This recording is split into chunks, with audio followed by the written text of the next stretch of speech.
I'm Chris Erdmann, and this is Made of More, the show where we go beyond business to uncover real stories that shape entrepreneurs, leaders, and change makers. Every Wednesday at 8 a.m. on KKNW, we explore the pivotal moments, the adversity faced, the risks taken, and the resilience found along the way. This isn't just about what people have built, it's about who they've become. If you're ready for inspiration, practical insights, and stories that remind you that you too are made of more, you're in the right place. Today, my guest is Kay Kim, founder and business owner of K Catering, a Seattle-based business that has been running for 12 years and counting. And today we're going to talk about roots, resilience, some life-defining moments, and the business, entrepreneurship, and purpose. Kay, welcome to the show.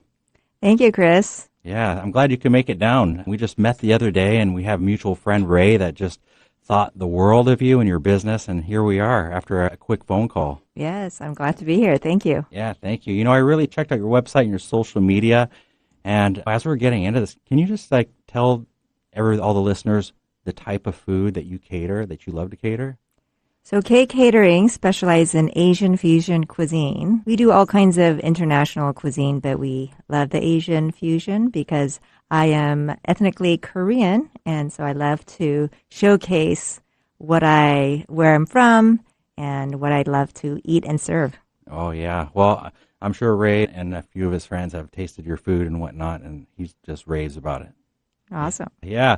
Well, so you said you're from Korea, and, you know, I just want you, as we were on the phone, we were talking about kind of part of your childhood or coming here, moving here, what was it, in the 1970s at some time? In the 70s. Yeah, you want to tell me a little bit about that experience? Sure. I remember being 5 years old, and we were getting on a big plane to go to America, and I didn't know what that meant, and I just knew that we were going to go far away. Never really have seen an airplane before, let alone got on a plane. Old, here I am looking up to this big, massive airplane, and I remember red carpet up to the stairs of this big machine. And I remember as a young child walking up those stairs to get on this plane to go on my next adventure in life. Wow, at 5 years old. Why was it that you guys were moving here at such an age? You know, in the 70s, Korea needed, it wasn't the most economical. Yeah. So my parents were looking for better opportunities. Sure. And so my parents got an opportunity to come to America and was sponsored by a family friend. And so we had the chance to go to America. You said it kind of went in stages, and so it was kind of a different experience. Like maybe your dad came here first? Yes. Yeah. So my dad came to the States first to find a place to stay for the family and got us a place.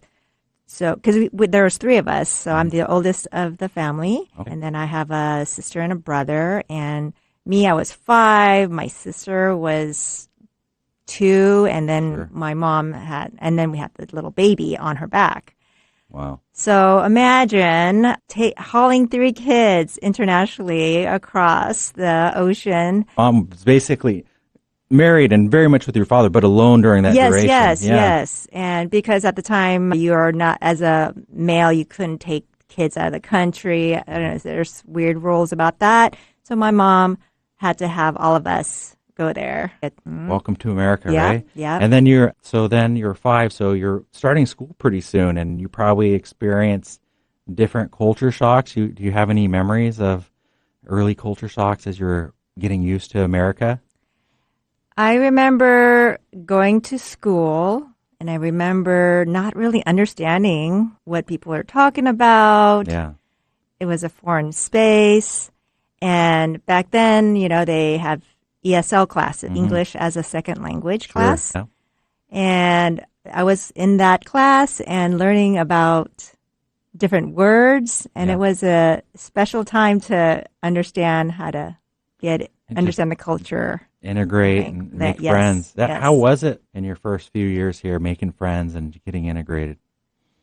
It was pretty tough trying to understand the different cultures. I remember It was Halloween, and I'm sure I was probably 6 or 7 at the time. And Halloween was a big deal for the kids in the United States. Sure. In Korea, there is no such thing as Halloween, and there's no costumes, and there's no trick-or-treating. Okay. And I remember telling my mom, like, how important it is that I had a costume. And so I remember having to tell my mom that in the States, we have to wear masks and a costume, and she didn't quite get it. Yeah, she didn't quite get it. But we were part of that. There was a parade and I got to be in it, and it was such an interesting culture. Oh, wow. Well, there's no internet or anything YouTube back then, or all these commercials. No. It was like basically word of mouth and a little bit of TV. Yeah, yeah. And so she didn't have that influence of being able to look it up and be like, oh, No. Halloween, this is what we need to do. Yeah, totally. Yeah. Wow, what an experience. And then what about as you got a little bit older? Like what was life like, and what are some things that were starting to shape your mind? Because like as I talk to you, it seems like you're very business oriented, obviously with a successful business, but what are some of these earlier experiences that were shaping your mind? Well, I'd like to maybe talk about just growing up and my family. We didn't have a lot of money. You know, we came to the country with not much. And I just remember growing up having to be very creative and how to deal with different situations. Like what are some examples you could think of? I remember one story. We were coming from Colorado to Seattle. Sure. My parents decided that we should all move there. And one story was where we finally got to Seattle. We drove in this Lincoln Buick, whatever car. And I remember trailing a U-Haul. So mind you, there was like mom, dad, 3 kids, grandma, Oh, full load. And yes, it was a full car. And we arrived in Lincoln Park. And I remember we were so glad that we had finally got to Seattle and we were all having a good time at this park. And an unfortunate thing happened. My mom, who was carrying the family's life savings in that bag, it was stolen. No way. What happened? And, you know, I think she left her bag next to my dad. My dad was looking at the map and studying where we needed to go next. And it was a lot of money for us. Sure. It was the beginning of what we're going to do in Seattle. Everything you guys yes. did. Yeah. And it was gone. Oh my goodness. So we had no money, and my dad had a few $100s in his pocket. Okay. And how we dealt with our next steps in life and how my parents dealt with it gave me a lot of life lessons on how to deal with situations, hard times. And I remember how creative my mom was. Yeah. And I remember she would need to cook some food and we didn't have any pots and pans. And do you know those Folgers in cans with coffee? Yeah, they also make good drums. Yeah. So I remember my mom had that from the coffee, and she used that to make soup. Oh, really? For dinner, yeah. Because we didn't have anything.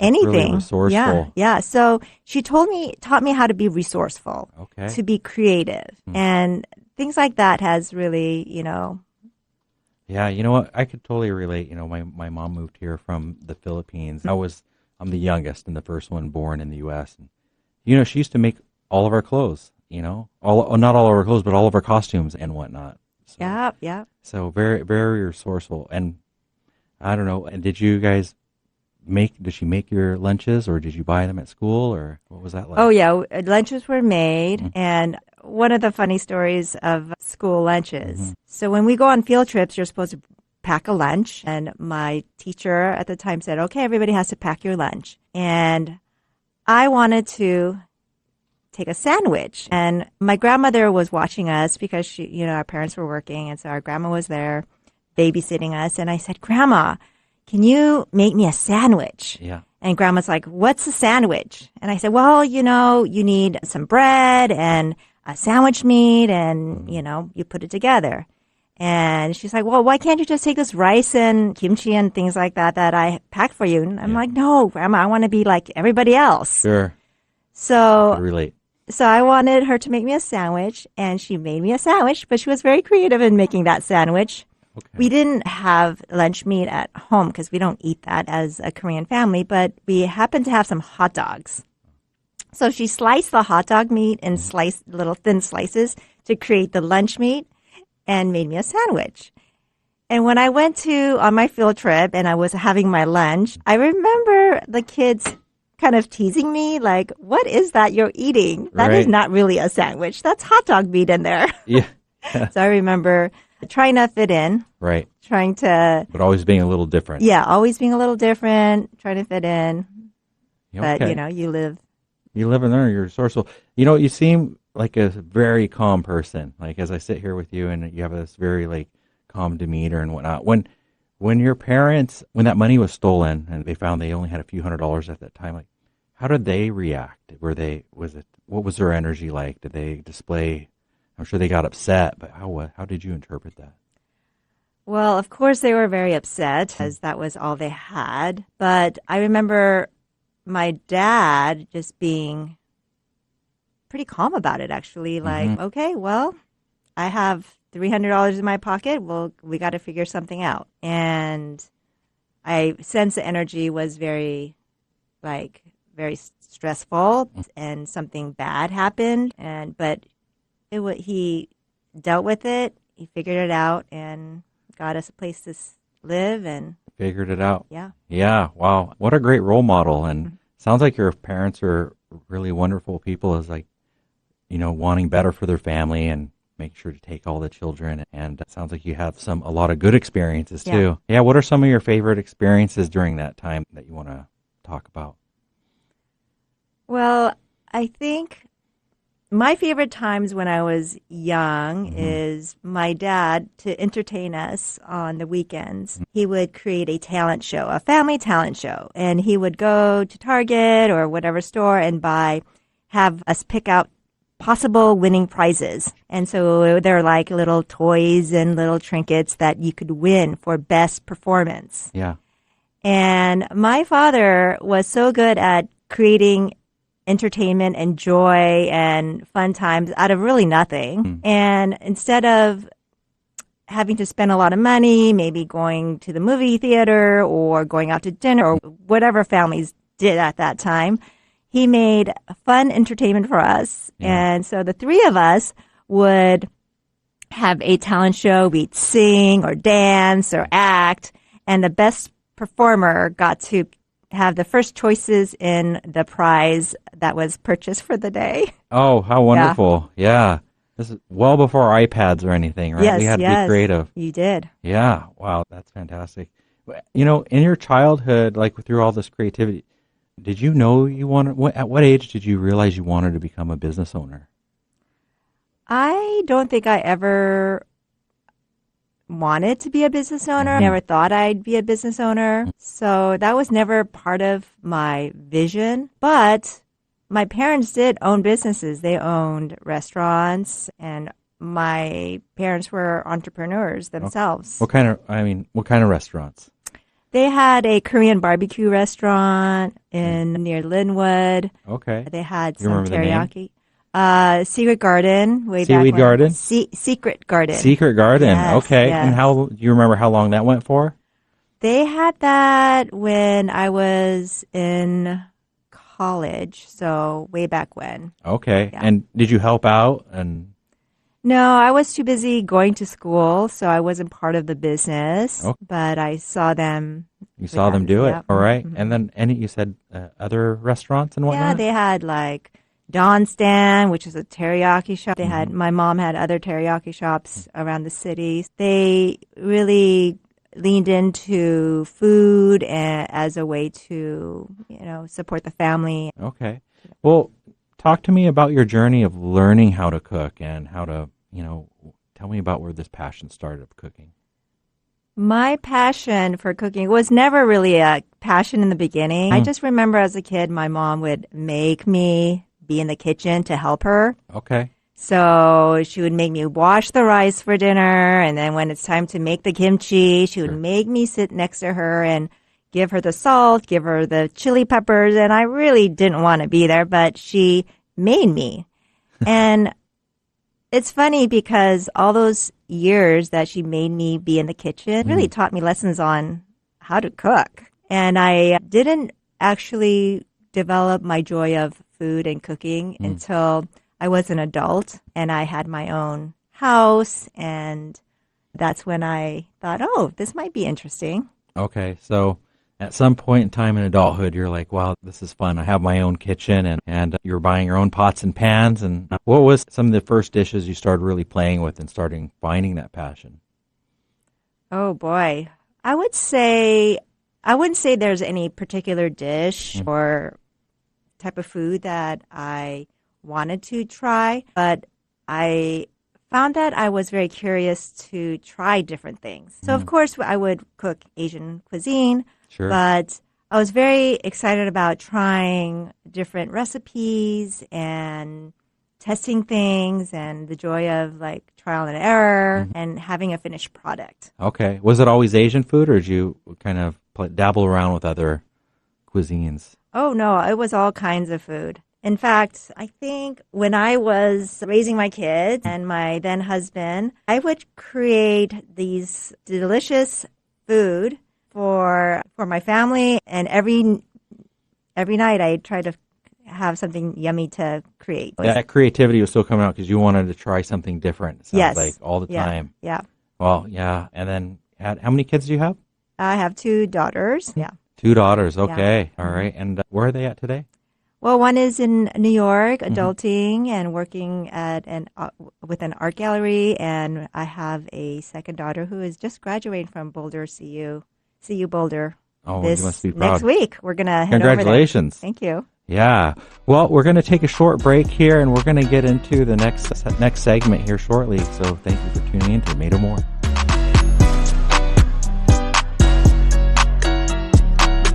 You can't escape a traffic jam.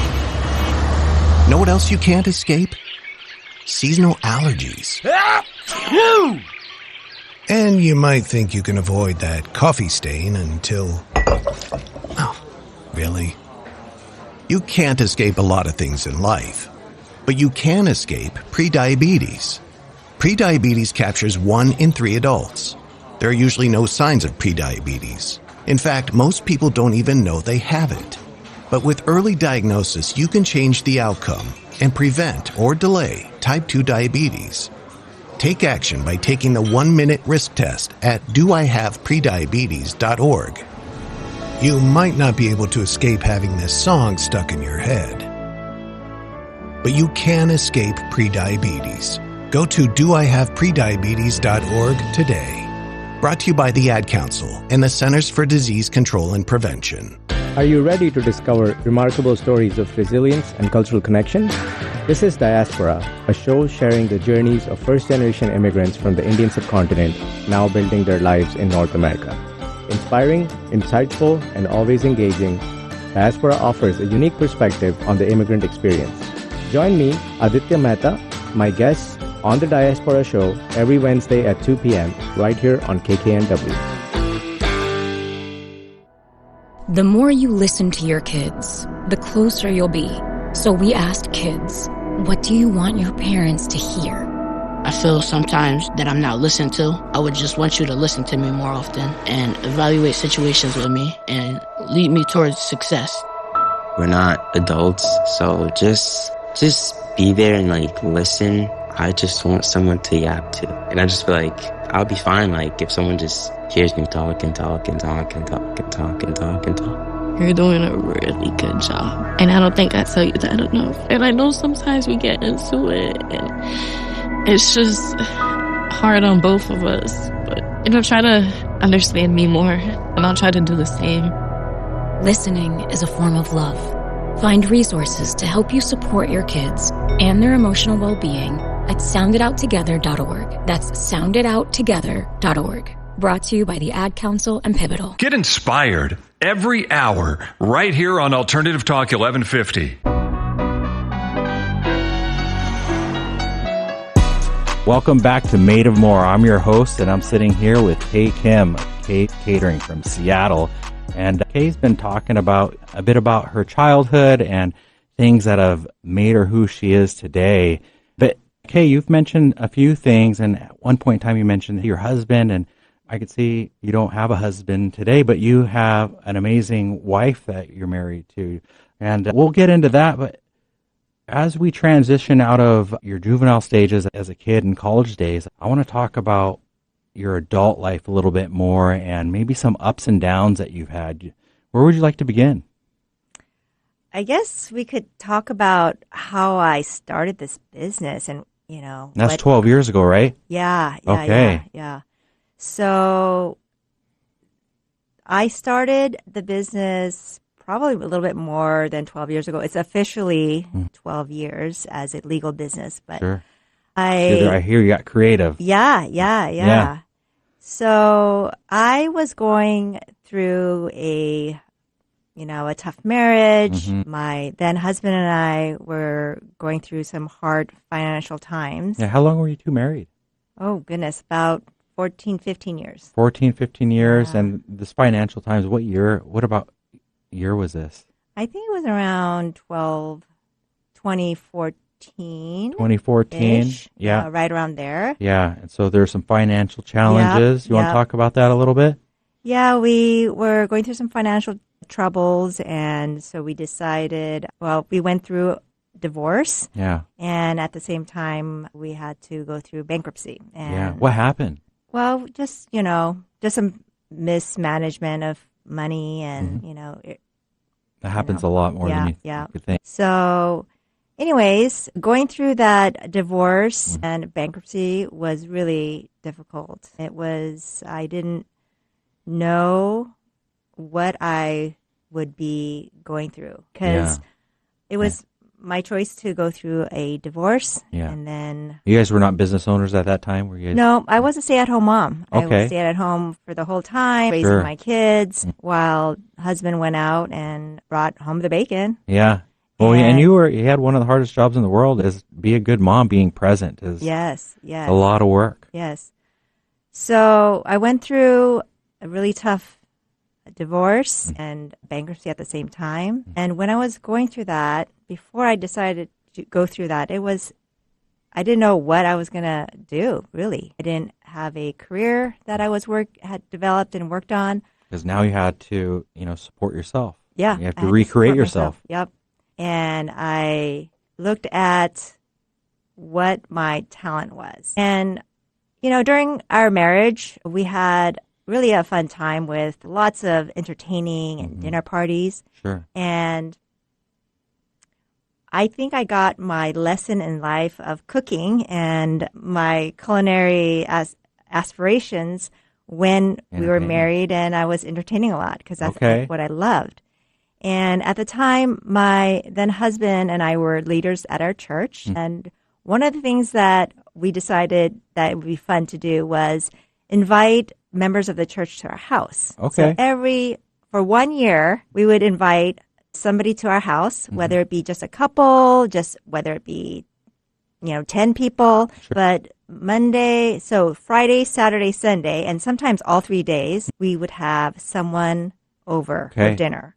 So for 1 year, for every weekend, that is what I did. Wow, that's a lot of different planning and a lot of coordinating. And it's actually a lot of effort just to invite people over that often. Yes, You created like some sort of rhythm somehow, it sounds like. Yes, so that's where I got my lessons in entertaining, and I loved it. And we got an opportunity to meet a lot of people more in depth and make a lot of great friendships. Sure. So that's where I created my talent and my wisdom in that world. Wow, sounds like a great time of just learning and connecting with friends. So when I looked at myself and I'm like, what am I going to do? Then I leaned into my talent and entertaining. Okay. And what did that look like, from when you made that decision to the first next steps, let's say? Well, at the time, also my kids went to a really a nice school in Seattle, and a lot of it was a private school. And so I leaned in when I decided that I wanted to do this because I had to figure out, how I was going to pay the bills, what's my next step. So I looked to my friends and I said, I remember like being a stay-at-home mom and thinking, oh my gosh, Mondays and Wednesdays are the worst days to cook because Monday you're tired from the weekend, Wednesday it's midweek. And so I reached out to my friends and I said, hey, ladies, I am going to make dinner for your family. Okay. And I'm going to, every day, every meal is going to be the same for everybody, but I'm going to cook. So it could be like, spaghetti and meatballs, let's say one Whatever night. You created. Yeah, whatever I created. So I called up all my friends and I said, hey, if you want some dinner made and delivered to your house, call me and, I have this. So that's how I started. Oh, wow. I asked my friends to start ordering from me these meals. You didn't even ask. You just told them. Yeah. And so that's how I started the business on like getting my friends to order these meals. How many groups of friends do you think in this first year were ordering from you? Oh, I would say there was a family of, I started out with like 5 families and then word got around like, oh my gosh, Kay is cooking these dinners. And of course, I did also have a reputation at the school because I was a PTA mom and I did a lot of events. You're well connected, well networked. Yes, where I did do like the schools like fundraisers and created food for that events, the different events. Yeah. Yeah. So this was basically out of your house to your friends' tables. Yep. And all word of mouth after a while. You started with the 5 families and it just grew from there. Yes, it did. How long did this portion of your business last for? I would say probably a good 3-4 years. Okay. Of making home cooked meals. So this business of mine started with the pots and pans out of my kitchen. And that's how I started my name of my brand. Yeah. We did a lot of Asian food as well, which people loved. Were you K Catering from the beginning? Excuse me? Were you K Catering from the beginning? Yeah, yes. Okay. It was K Catering. I would get together with my friends. I'm like, hey guys, okay, I'm going to, start this business. What do you think would be a good name? Yeah. And we thought about different names, but my friends were like, well, you know what, Kay, everyone knows you for your food and you're Kay, so let's just call it K Catering. Okay. Wow. That's a great little story there. That's a great beginning. Yeah. Sounds like a lot of love and community. Yes. Yeah. So I did have a great community to start my business. Not only did my friends order my meals, but also the school that my kids went to. I actually approached them and I said, I think we should have a good lunch program for our school because the school didn't have a lunch program. Everybody had to pack their lunch and bring it to school. I approached the school and I said, I would love to be the lunch lady for our school. Okay, what'd that look like? And, the school usually is very protective and private about what type of business they bring in. But because they knew who I was and the passion for food and this vision that I have for the kids. Yeah. Because I knew that the programs we've had in the past weren't very good. So I wanted to make it better. Sounds I keep hearing something, this undertone, but it sounds like your successes and where I see this excitement and joy come from you is like you seem very talented at creating relationships. Yes. It seems like that's where the root of your business is. These relationships, and it sounds like a lot of people see that, love that, and want to support you because you're giving to them, in who knows how many ways, but through food. Yeah, Yeah. That's pretty amazing. Thank you. Yeah, it was great. Did you ever make the sandwich with the hot dogs in it? No. No? No, but that would have been a good one. Yeah. What about during these 3-4 years? What were the struggles you had during the startup time? Sounds like there's infinite amounts of support, but can you recall any struggles? Well, starting a business is really tough, and I was creative in building those relationships so I could build up my business. Sure. And I worked really hard through late nights, hauling catering supplies and doing these fabulous events. And it was super fun. I loved it. Yeah. And there's always those challenges of figuring out where to go with the next step of the business because, I'm not a business person. I have no business background. Right. And it's all out of necessity. Yeah. Yeah. And so what I did find is community. I found resources. The city of Seattle has amazing different networks that helps small businesses to be educated. You want to share any of those? Yes. The Small Business Association does an amazing job with classes. There's Business Impact Northwest. That's awesome. So all these little businesses out there that supports like mine gives you education, gives you connection, gives you information to succeed. That's great. What about any networking groups that you might recommend checking out? Oh my gosh, I am so involved in a lot of different associations. First of all, I love the Seattle Chamber of Commerce. I love GSBA. I am actually program manager for National Association of Catering and Events. Oh. That's locally here in Seattle. There's ILEA and probably a few more that I can't remember. But yes, these associations are super important to make connections, to learn about what's out there and grow your business. These are great tips for people that are listening. Yes. Yeah, thank you for sharing those. Yes, absolutely. So, after those 3-4 years, what was the next step after that? Well, 3-4 years after I started the business. Yeah, you said it was, a really small business with all the support for 3-4 years, and then it must have taken a different turn from there. Well, it took a long time to get to where I am today, but let's see, when was the pandemic? 2020. Yeah.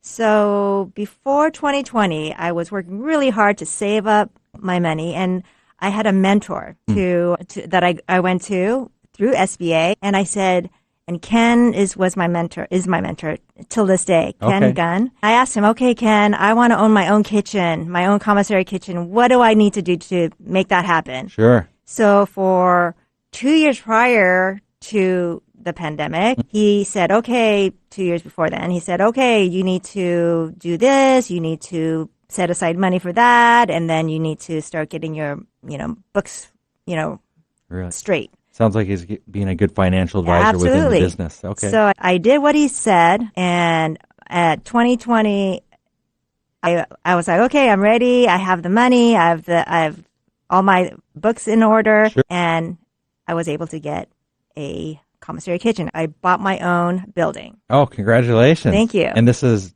downtown Seattle. This is on Rainier Avenue, located right on Rainier Avenue right down the street here. Okay. And so come 2020, I have my building. I was just about ready to sign on the dotted line. I was so excited, like my own kitchen that I could continue my vision and dreams of growing my... And employees too?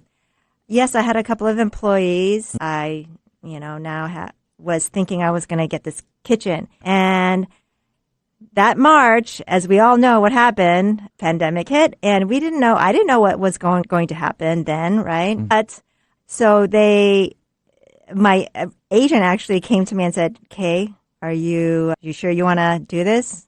Of course, it would be best for him to just push me along and have me sign the documents. But I said, no, yes, I want to continue this. Sure. And it was just about trusting myself, trusting the system. I didn't know what was going to happen, but I went forward with it. I signed on the dotted line. So they checked in. You took a double take and you said, you know what? I'm ready to go. Yes. Okay. Yes, I'm ready to go. I'm going to do it. All right. I could have backed out and said, oh, wait, okay, maybe not right now. Because how long was the closing on that one, roughly? Well, the whole process started like months before, and I was just about to close. So, a month into it. Oh, wow. Final closing. Yes. Wow. And, we're going to get into more of that right after into the next segment here. Thank you for sharing that.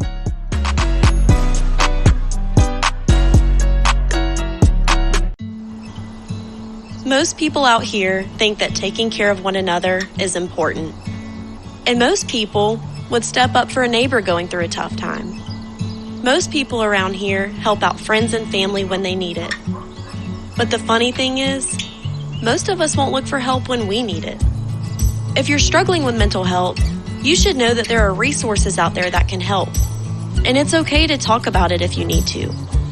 One place to get started with information is loveyourmindtoday.org. Loveyourmindtoday.org offers a range of guides, instructions, and insights for dealing with difficult situations or getting through a tough time. If you're struggling with mental health, get the help you need, because most people out here really care. Visit loveyourmindtoday.org. That's loveyourmindtoday.org. Brought to you by the Huntsman Mental Health Institute and the Ad Council. Hello, I'm Chris Erdmann. Every Wednesday at 8 a.m. on KKNW, I sit down with inspiring entrepreneurs, creative minds, and game changers to uncover the real stories behind their business. On my show, Made of More, we explore the challenges that they've overcome, the breakthroughs that they've celebrated, and the mindset that drives them forward. If you're ready to unlock your full entrepreneurial potential, Made of More is the show for you, because here we know you are made of more. Every Wednesday at 8 a.m. on KKNW. The more you listen to your kids, the closer you'll be. So we asked kids, what do you want your parents to hear? I feel sometimes that I'm not listened to. I would just want you to listen to me more often and evaluate situations with me and lead me towards success.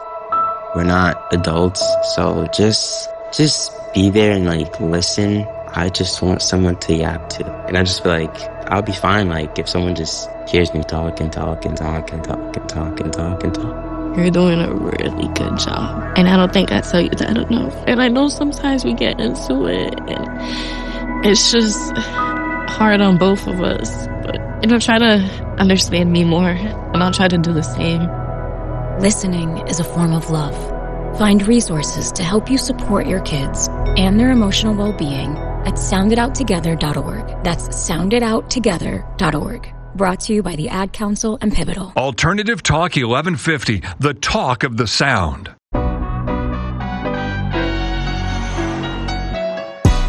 Welcome back to Made of More. I'm Chris Erdmann, your host, and I'm sitting here with K Kim of K Catering, located in Seattle, Washington.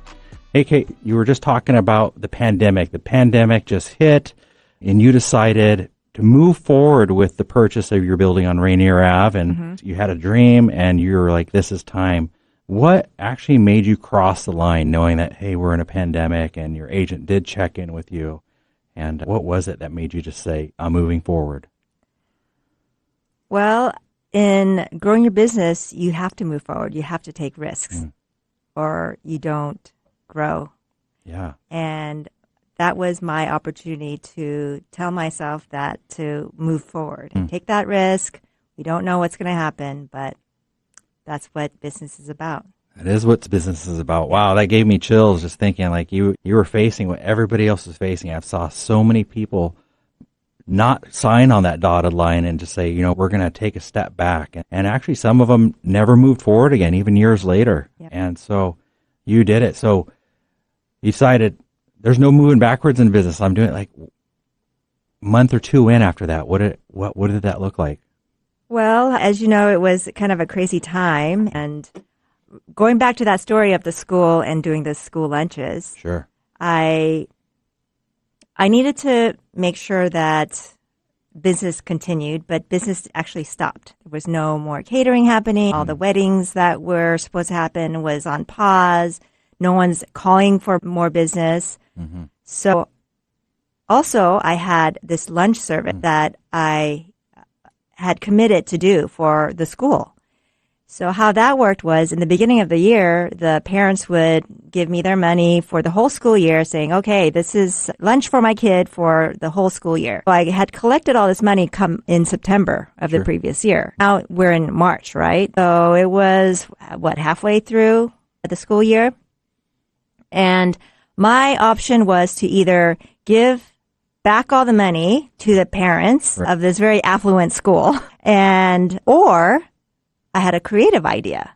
What was it? I thought to myself, okay, I have all this money in my account that I need to either give back to the parents, or how about there's this housing project down the street close to the school, and it's for low income. It's called, the name escapes me, but it's in Magnuson Park area. And this house held many different families, hundreds of different family members that live there.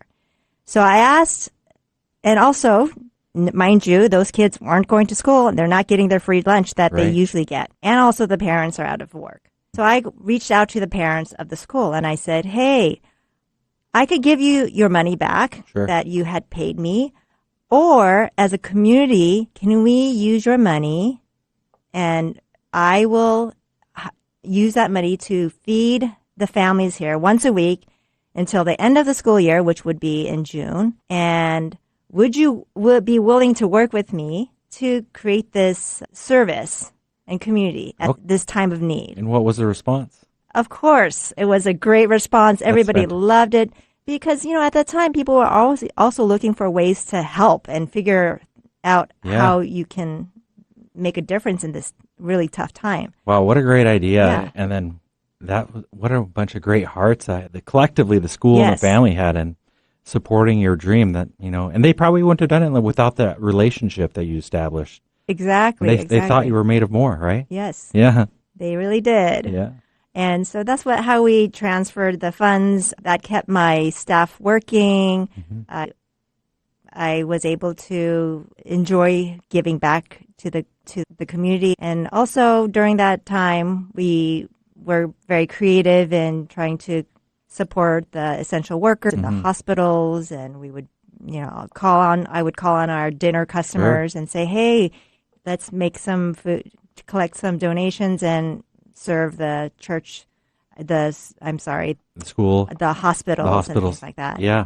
Wow, it sounds very creative, and that creativity ever since you were a child just keeps shining through at many different stages of life. Yes. And that creativity started from when I was a kid, coming to America, learning how creative my grandma was making those hot dog sandwiches. Yeah. My creative mom trying to figure out how to cook dinner when I don't have any pots and pans, so we'll use Folger tin cans, and then creativity of all those life lessons. I didn't really think about my childhood life lessons and how they would apply, but it so applies to life, right? Yeah. It shaped you and molded you. It shapes me to think outside the box, think creatively, and how you live a good life. Thank you for sharing all that. I want to take a transition and just focus on where you and your business are today and any support and resources that you're utilizing now. But where is K Catering today?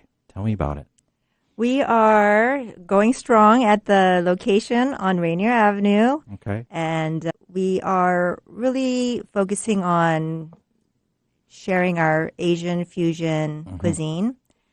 There isn't any other catering companies out there that's doing the full service.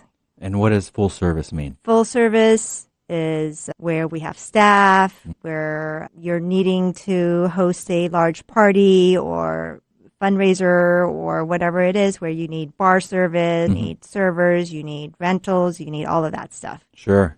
And you have it all. Yes. You have it. That's fantastic. And then it looks like you just got a fairly new website as well. It looks really fresh and new. Yes, we're always changing. And one thing that as a business owner, you do have to be current. You have to change things up. And yes, we are working on we're even working on a new version right now. Oh, wow. That's fantastic. And you have a great social media where people can follow you as well. Well, what's the name of that? Yes, I live on Instagram, and it's kcateringseattle.com. Yeah. Yes. Take a look at those meals on there. They look fantastic. Look really delicious. Thank you. And then you're married now, and you want to tell me a little bit about you and your wife and the support that how you guys work together? Yes. No, my wife doesn't really work with me that often, although she is a great unofficial marketing manager. That's great. But we've been married for 3 years now, and that life with her, that was not part of where I, started my life. Yeah. I didn't really know that's the lifestyle that I wanted. Sure. But when I met my wife, Dea, it was a person. Mm-hmm. And it was like really tough to go there, because my friends knew me as K with a husband. They knew who you were at a certain time. Yes. Yeah, snapshot in time. But this whole journey in life to where I am today has taught me that to live an authentic life. And all the challenges of life leads to being real to who you are. And this little next step in my life of like being with my now wife. Sure. It was a really hard transition to make. I wasn't sure, like, will my friends accept me as a gay person? Because I didn't identify myself gay. And I have to say, life is about being authentic and real. Life is short. And when you live that life that's real and everyone sees it. And today, I have the most joyous life, and I live out my life to the fullest. Yeah, I could sense that about you guys. Like you seem to have really great energy, and you seem grounded at the same time. And having just a couple mutual people, it seems like you have people really genuinely do love and support you in your business. Yes. Yeah. Do it without my community. You can never do it No. You need a community to be Yes. successful. Yes. Somebody once told me, it's like, you can't be successful alone. People need to have that want for you to be successful. So, and you displayed that throughout, you're sharing that throughout this whole podcast or radio show. So thank you so much. Any last advice or that you want to share with anybody listening that's thinking about doing something different and seeing what they're made of? Just do it, right? Life is about trying things and testing things and failing. And the more you fail, the more you learn. Yeah. The more you take risks, the more gains you'll have. That's great advice. Yeah. Well, let's take the next few minutes. I want to hear what K Catering has, what the vision is for the future. You have any, and you just want to continue and just keep playing around with recipes and keep growing a community, or is there anything you want to share? Yes, I think I would love to support more of my community. My vision is to use my talent, my food, my service to serve my community. And I'm all about serving the less fortunate because of my background, where I came from. And it's tough growing up with not much. And so my vision for the company is to obviously create delicious food and serve the different customers I have and create great memories for my clients. Yeah. But also use that energy to give back to my community. I'm currently working with Hope House and Hope House is Union Gospel Mission's home to support women with children who are trying to get back on their feet. That's wonderful. You're supporting them. Yeah, so we do cooking classes. We're going to be doing cooking classes for the moms and kids there. We do food service, as well as other organizations out there where we really want to. Sounds like you want to get out and support your communities. Yeah. How do the people that want to help out, how do they help support your mission in this next step of helping your community?